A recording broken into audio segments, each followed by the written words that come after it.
People were screaming. No one dared to step closer. The dog kept coming back. And that woman. She didn't run.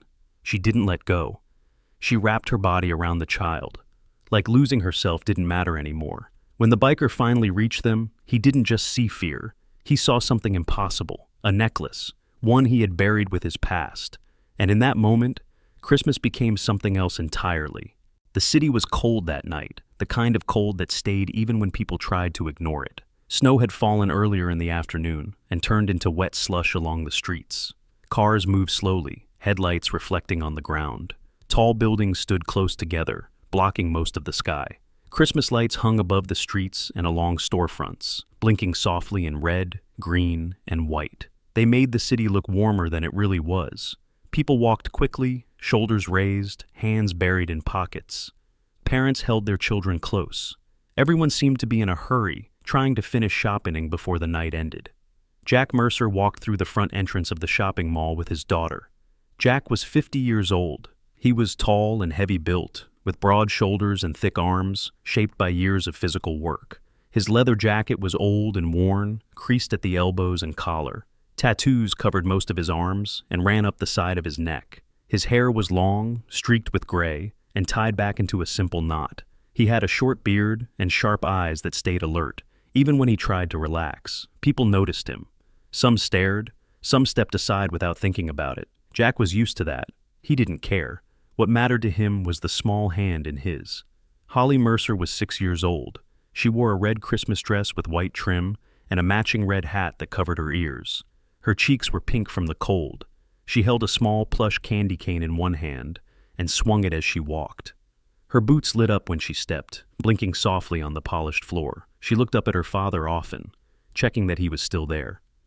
"Dad," she said, pulling slightly on his hand. "We still need marshmallows." Jack nodded. "I know."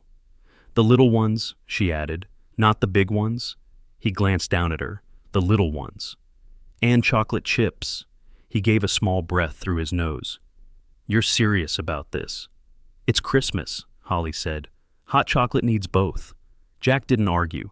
Every Christmas Eve they made hot chocolate together. It was something he had promised himself he would never skip, no matter how tired he was, no matter how hard the year had been. Inside the mall, the air was warm. Christmas music played from overhead speakers. The smell of baked goods and coffee filled the space. The mall was crowded with families, shopping carts, and children pointing at displays. A man dressed as Santa Claus sat near a large decorated tree, posing for photos. He looked bored but patient.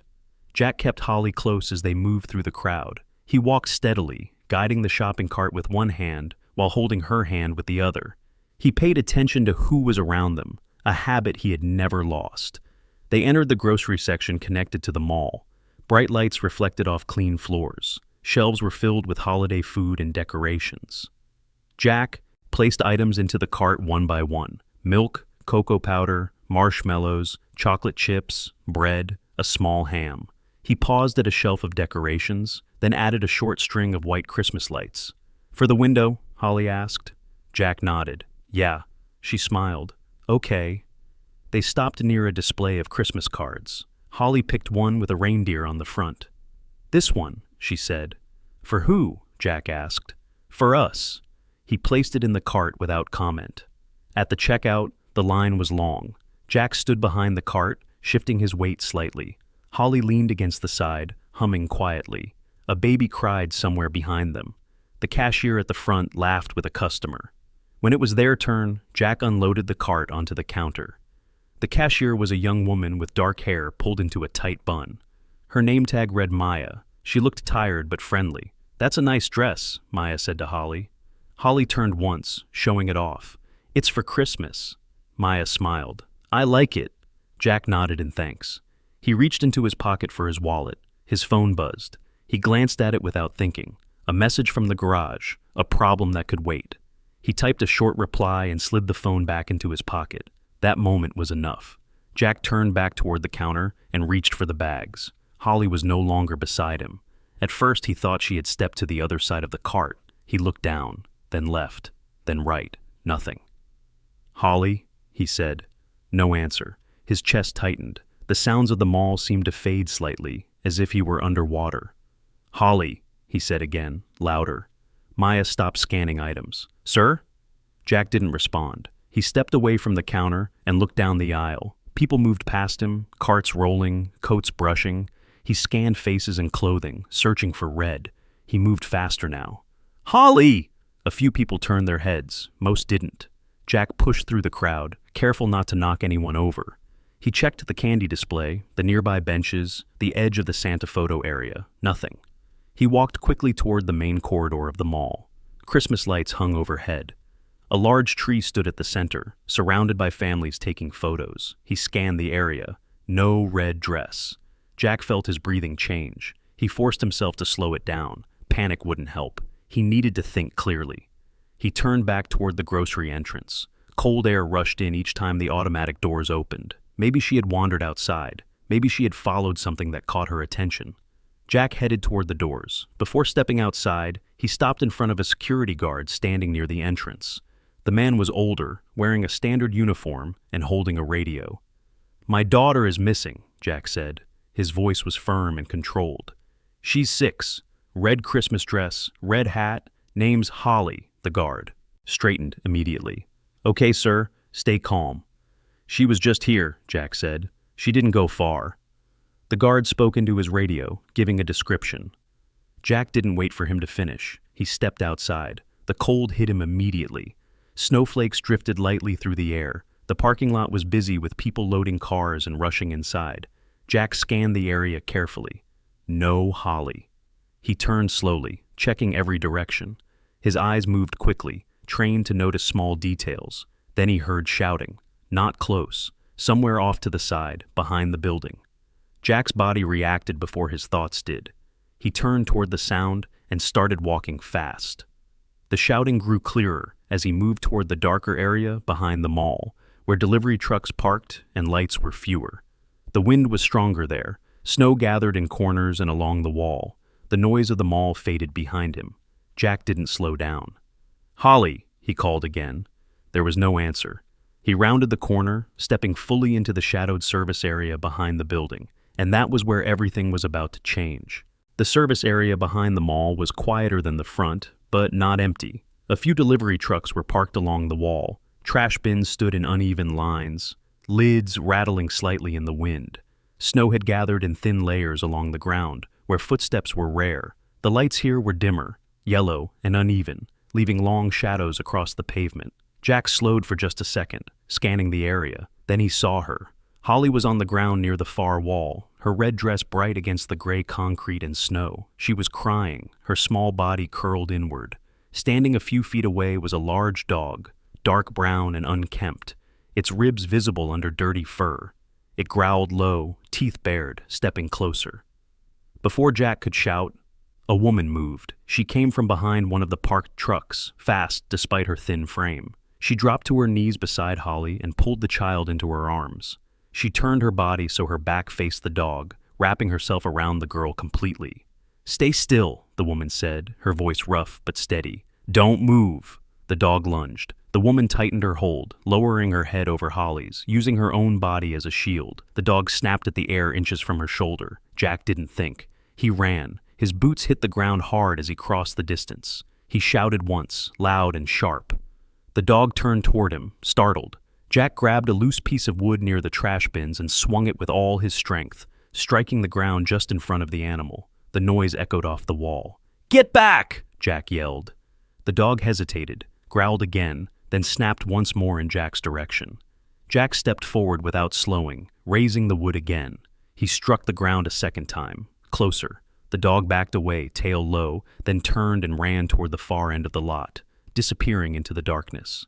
Jack stood there for a moment, chest rising fast, hands shaking slightly from the effort. Then he dropped the wood and rushed to Holly. She was still in the woman's arms, crying hard now. The woman rocked slightly, one arm tight around the child, the other pressed against her own side. Blood ran from a cut on her forehead, mixing with melted snow. "It's okay," the woman said again and again, though her voice trembled. "You're okay. I've got you." Jack knelt beside them. "Holly," he said, his voice breaking for the first time. "Holly, I'm here." Holly looked up at him, eyes wide and wet. "Dad!" she cried, reaching for him. Jack pulled her into his arms, holding her tight. He checked her quickly. Hands, arms, legs, no blood, no obvious injuries. She was shaking, but she was alive. He let out a breath he hadn't realized he was holding. Only then did he look at the woman. She was thin, her clothes layered but torn and dirty. A long coat hung loosely on her frame, sleeves frayed. Her hair, once blonde, was dull and tangled, pulled back with a broken clip. Her face was pale, and the cut on her forehead bled steadily. Her hands were rough and red from the cold. She looked at Holly, not at Jack. "She almost got hurt," the woman said quietly. "The dog came out of nowhere." Jack nodded once. "You saved her." The woman didn't respond. She swayed slightly. Jack noticed it immediately. "You're injured," he said. "We need to get you help." The woman shook her head weakly. "She first." "She's okay," Jack said. "But you're not." He stood, holding Holly close, then offered his free hand to the woman. She hesitated, then took it. Her grip was light, almost unsure. They moved toward the front of the mall together. Someone had already called for help. Within minutes, flashing lights reflected off the snow. An ambulance pulled up, followed by a police car. Paramedics approached quickly. "What happened?" one of them asked. Jack explained in short sentences. Dog, child, woman protected her, injury to the head. The paramedics examined Holly first. Her heart rate was high, but she wasn't hurt. Then they turned to the woman. As they cleaned the cut on her forehead, she flinched but didn't complain. "We're taking her in," one paramedic said. "Possible concussion." Jack nodded. "I'm coming." At the hospital, the lights were bright and the air smelled of disinfectant. Holly sat wrapped in a blanket, sipping warm juice. A nurse checked her again and smiled. "She's going to be fine," the nurse said. Jack thanked her, his voice low. The woman lay on a nearby bed, eyes closed now. Blood had been cleaned from her face. A thin bandage crossed her forehead. Her coat and shoes were placed in a plastic bag at the foot of the bed. Jack stood beside her, watching her breathe. That was when he saw it. Around her neck was a thin silver chain, old, worn, hanging just above her collarbone. Jack leaned closer. The pendant was small, 2 wings pressed together. His chest tightened. He had seen that necklace before. He knew every curve of it. His wife had worn it every day. Jack straightened slowly, his heart pounding harder than it had when he ran toward the dog. "No," he whispered. He looked at the woman's face again, the shape of her jaw, the faint scar near her hairline, things he hadn't noticed before, or hadn't allowed himself to see. Holly stirred in her chair and looked up at him. "Dad?" she asked softly. Jack didn't answer right away. He stood there, staring at the woman who had saved his daughter's life, as a thought formed in his mind that felt impossible and unavoidable at the same time. The hospital was quiet in a way that felt heavy rather than calm. The hallways were wide and bright, but the sound of footsteps echoed too clearly. Machines hummed softly behind closed doors. Nurses moved with practiced speed, their voices low and controlled. Outside the windows, snow continued to fall, thin and steady. Jack sat on a plastic chair beside Holly's bed. She was wrapped in a hospital blanket, her red Christmas dress folded neatly on a nearby chair. The nurse had checked her twice already and assured him she was fine. Still, Jack kept one hand resting on her leg, grounding himself in the simple fact that she was here. Holly sipped from a small cup of apple juice. "Dad," she said quietly, "is the lady okay?" Jack looked through the glass partition toward the next bed, where the woman lay. "The doctors are checking on her," he said. "She got hurt helping you." Holly nodded slowly. "She held me really tight." "I know," Jack said. "She did the right thing." Holly was quiet for a moment. Then she asked, "Is she coming back?" Jack didn't answer right away. He didn't know what back meant yet. A doctor approached holding a clipboard. He was middle-aged, calm, and spoke in a steady voice. "She has a concussion," the doctor said. "Nothing life-threatening, but she needs rest. We'll keep her overnight for observation." Jack nodded. "Does she remember what happened?" The doctor shook his head slightly. "She's confused. Memory loss, possibly from earlier trauma. We'll know more later." Jack felt the words settle in his chest. "Can I see her?" he asked. "Yes," the doctor said, "but keep it brief." Jack stood, motioning for Holly to stay seated. She watched him closely as he walked the short distance to the woman's bed. Up close, the woman looked smaller than she had outside. Cleaned up, her face showed signs of age and exhaustion. There were faint lines around her eyes and mouth. Her hair, now brushed back by a nurse, was lighter than Jack remembered, but still familiar in a way he couldn't ignore. The necklace rested against her skin. Jack's eyes stayed on it. He remembered buying it years ago, a small shop near the highway. Donna had laughed, saying it was too simple. She wore it anyway, every day. The woman stirred slightly and opened her eyes. They were unfocused at first, then slowly settled on Jack. She looked at him without recognition. "Am I in trouble?" she asked quietly. "No," Jack said. His voice was low and careful. "You're safe." She nodded, then looked away, as if tired already. "What's your name?" Jack asked. She hesitated, her brow furrowed. "I don't know," she said. "I forget sometimes." Jack swallowed. "Do you remember saving the little girl?" he asked. Her eyes shifted toward Holly's bed. She studied the child for a moment, her expression softening. "Yes," she said slowly. She was scared. "She's my daughter," Jack said. The woman looked back at him. Something passed across her face, quick and unclear. "I didn't want her to get hurt," she said. "I couldn't let that happen." Jack nodded. "Thank you." She shrugged slightly, then winced and touched her head. A nurse stepped in. "She needs rest," she said gently. Jack took a step back. Before he turned away, he asked one more question. "Do you remember this necklace?"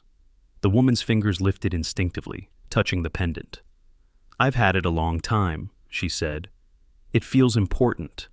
Jack returned to Holly's side. She looked up at him. "Dad?" He met her eyes. "Yeah." "The lady, she feels nice," Holly said. "Like someone I know." Jack didn't reply. He didn't trust his voice. Later that night, Holly fell asleep. Her breathing was slow and even. Jack stayed awake, sitting still, watching both beds. Every so often, the woman shifted or murmured something too quiet to understand. Near midnight, she whispered a single word. "Leo?" Jack froze. His heart began to pound. That name hadn't been spoken in years, not aloud, not by anyone but him. He stood slowly and stepped closer. The woman was asleep again, her face tense, her hand curled loosely at her side. Jack stayed there, staring at her, as the reality he had tried to push away began to take shape. Morning came slowly. The hospital lights never fully dimmed, but the noise changed. Fewer voices, softer footsteps. The steady rhythm of machines continued, calm and regular. Snow still fell outside, thin and quiet against the windows. Jack had not slept. He sat in the same chair, his jacket folded over the back. His eyes burned from staying open too long, but he didn't move. Holly slept beside him, curled on her side, her blanket pulled up to her chin. Her face was peaceful now, free from fear. Jack watched her breathe. Every few minutes, his eyes drifted to the other bed. The woman lay still, one hand resting on her stomach, the other beside her. The bandage on her forehead was clean. Her breathing was slow and steady. She looked older in sleep, but also calmer. The necklace rested where it had all night, catching the light whenever she moved. The name she had whispered echoed in Jack's mind. Leo. It wasn't just a name, it was a piece of his life he had locked away. He hadn't planned to open that door again. A nurse entered quietly, checking monitors. She glanced at Jack. "You can go get some coffee if you want," she said. "We'll watch them." Jack shook his head. "I'm fine." The nurse nodded and moved on. Jack reached into his jacket pocket and pulled out his phone. The screen lit up with missed messages and notifications he ignored. He opened a folder he hadn't touched in years. Photos, documents, old files. He scrolled slowly, carefully, as if moving too fast might break something. There were pictures of a younger man with fewer lines on his face. Pictures of a woman with light hair and a serious smile that softened when she laughed. Pictures of a small apartment, a motorcycle parked outside, a baby wrapped in a blanket. Leo. Jack stopped scrolling. He opened a document labeled Accident Report. The words were still hard to read. 5 years ago. Icy road, late evening. Single vehicle accident on the bridge outside the city. Guardrail damaged. Vehicle recovered. No confirmed body found. He remembered standing in a police station, hands clenched, listening as officers explained what they didn't know. He remembered the silence afterward, the waiting that never ended. He scrolled further. Medical notes, search efforts, final conclusion, presumed deceased, presumed. Jack locked the phone and sat back, pressing his palms against his knees. He hadn't been there that night. He had been working late. He had told himself for years that there was nothing he could have done, that thinking otherwise was useless. But now the woman in the next bed had his wife's necklace, and she had said the name. Jack stood and walked to the window. The city looked slower in the morning light. Cars moved carefully. People shoveled snow. Life continued, steady and indifferent.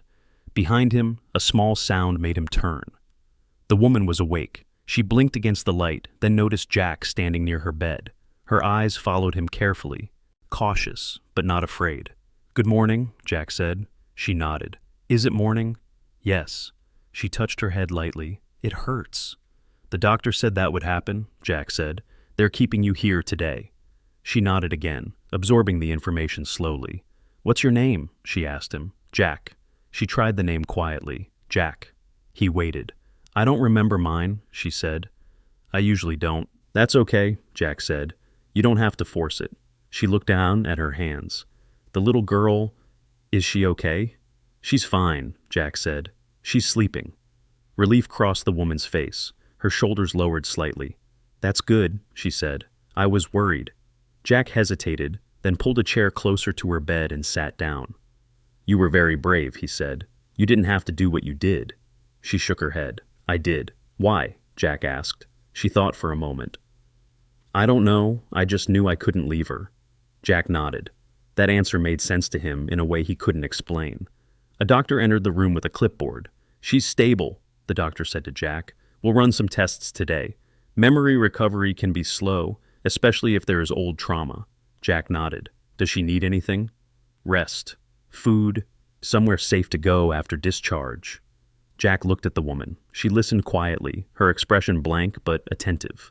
"I don't have a place," she said calmly. "I usually move around."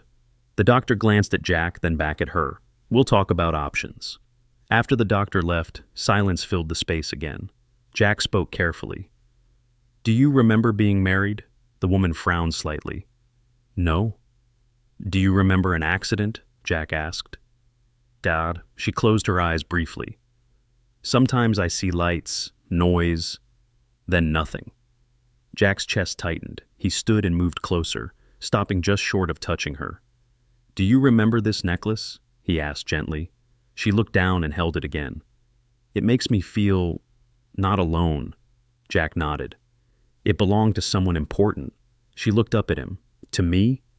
"Yes," Jack said. "I believe so." Holly stirred then, waking slowly. She rubbed her eyes and sat up. The woman noticed her immediately. Holly looked at the woman, then at Jack.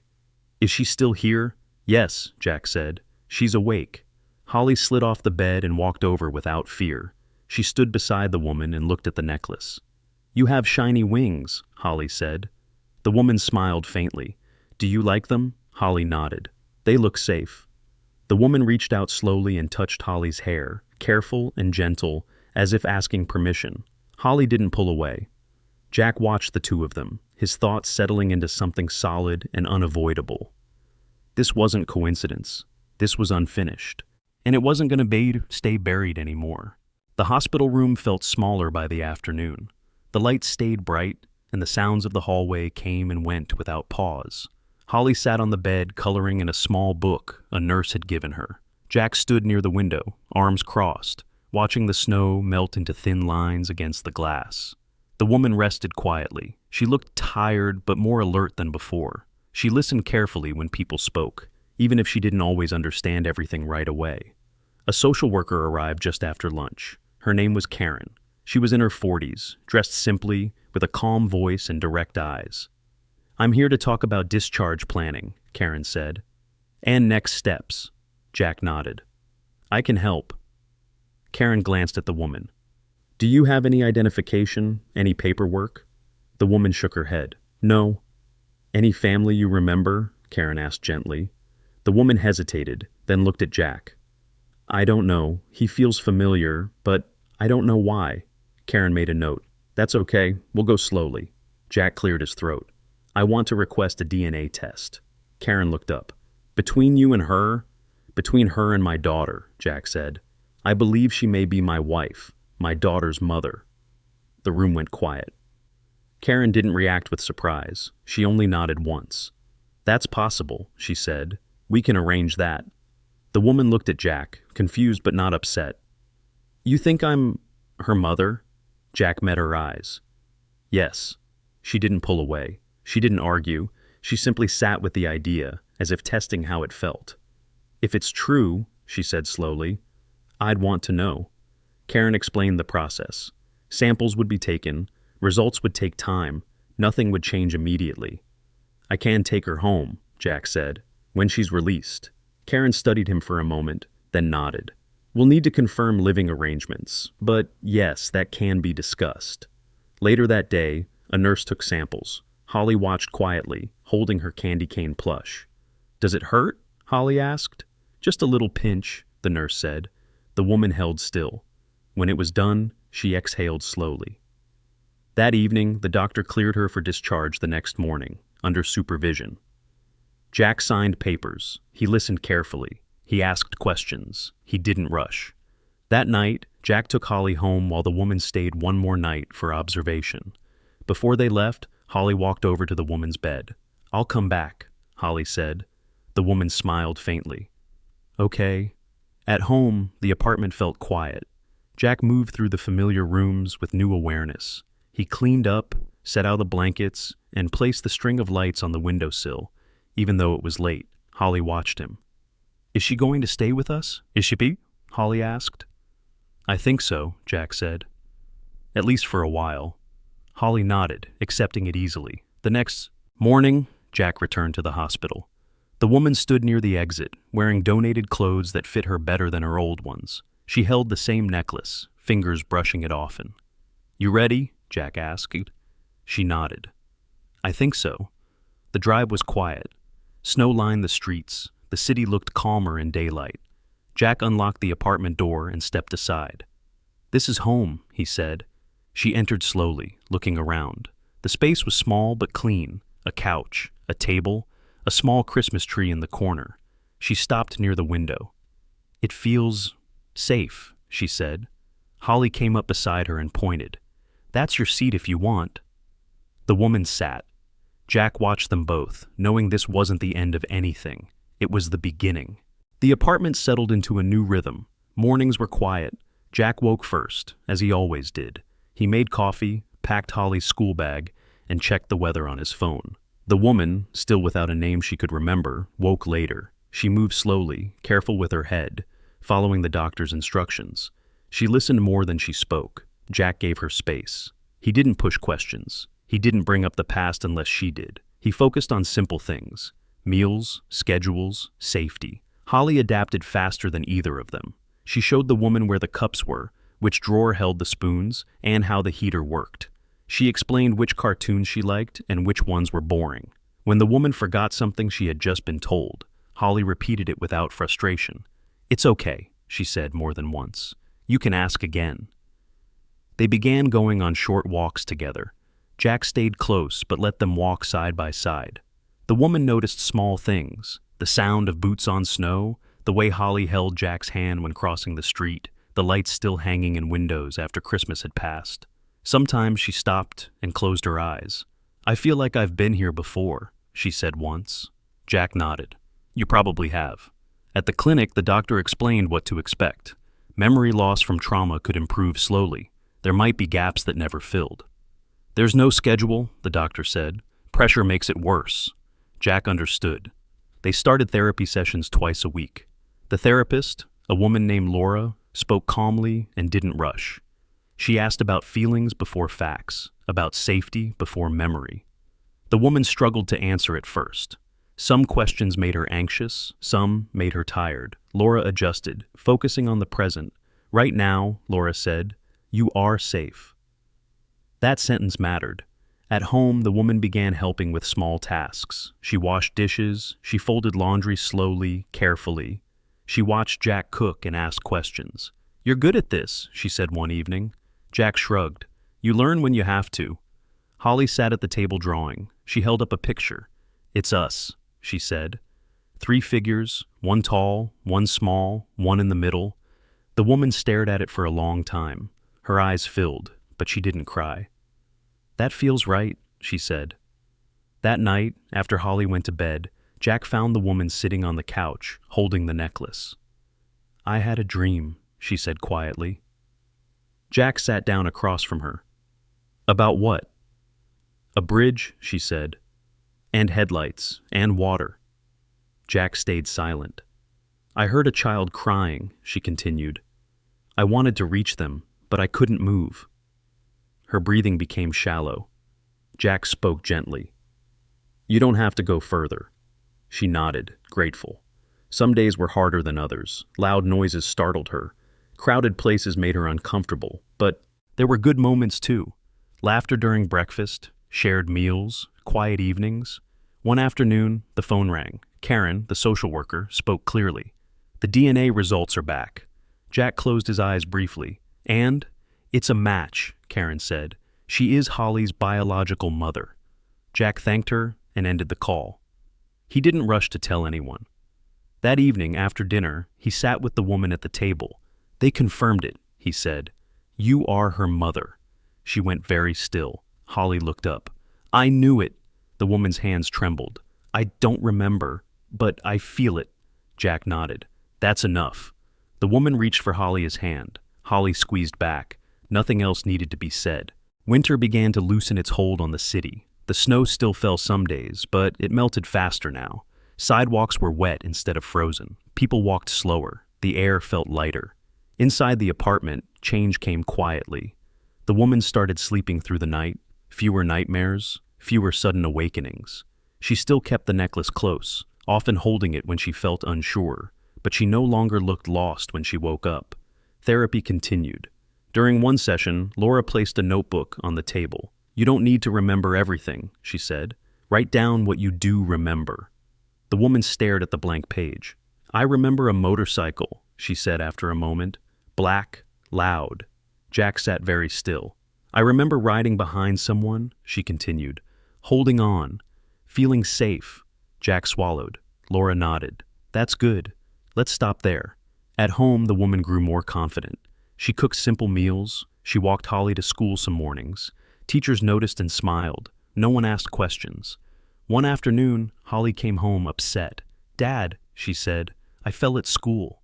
The woman knelt immediately, checking Holly's knee. Her movements were automatic, practiced. "It's okay," she said. "You're okay." Jack watched from the doorway. Something in the way she spoke, the way she touched Holly's shoulder, felt exact. That night, while washing dishes, the woman stopped suddenly. "Jack," she said. He turned. "My name," she said slowly. "It's Donna." Jack closed his eyes. She pressed her hand to her chest. "It came back all at once, not everything, just that," Jack nodded. "That's enough." Later, she sat on the couch, holding old photos Jack had taken out of a box. She studied each one carefully. "That's me," she said, "and that's you." She stopped at a photo of a baby wrapped in a blanket. "That's Holly," she said without hesitation. Her breathing changed. Tears filled her eyes. "I left her," she whispered. "No," Jack said firmly. "You didn't." She shook her head. "I should have protected her." "You did," Jack said. "You always did." Donna cried quietly. Holly climbed onto the couch and hugged her. "I'm here," Holly said. Donna held her tightly. That night, Donna slept with the bedroom door open. The light stayed on low. Jack sat on the couch, listening. For the first time, he heard her say the name clearly in her sleep. Holly. Spring arrived quietly. The city changed in small ways. Snow disappeared from sidewalks. Trees showed new leaves.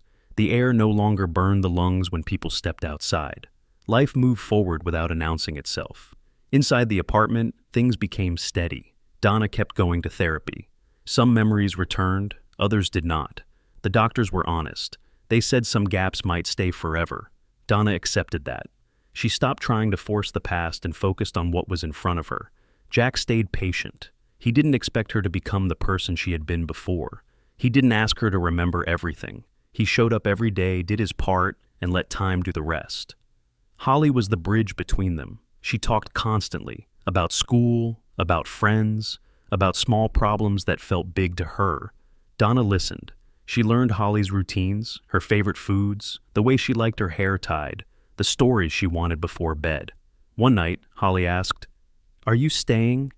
Donna looked at Jack. "Yes," Donna said. "I'm staying." Jack nodded. That was all he needed. The DNA paperwork was finalized.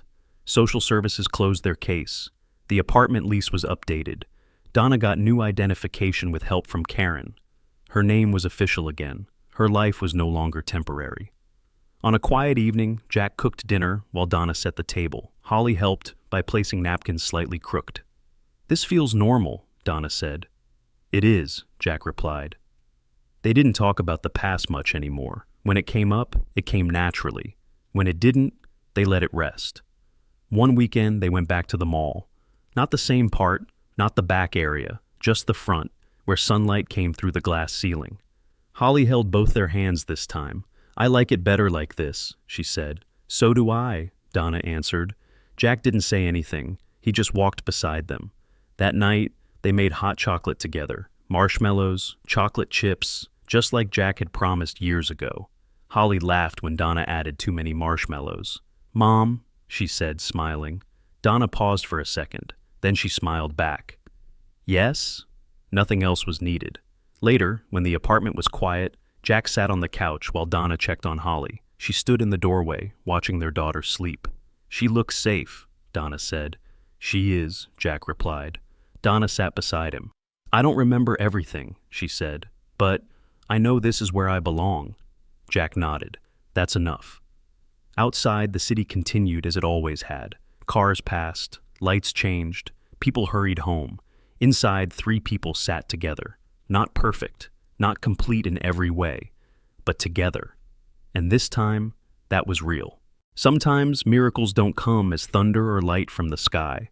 Sometimes they come quietly, through love, through instinct, through a moment when someone chooses to protect instead of walking away.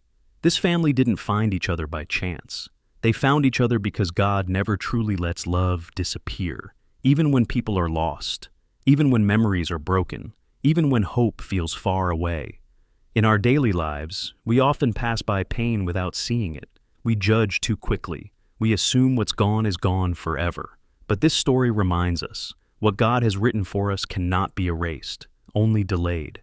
If this story touched your heart, let it remind you to look again, to love deeper, and to believe that healing is always possible. May God bless you and your family. May He protect those you love, and may He guide you back to what truly matters. If this story moved you even a little, share it with someone who needs hope. Comment below. We read every word. Subscribe to the channel to support more stories of love, healing, and second chances. God bless you, and thank you for being here.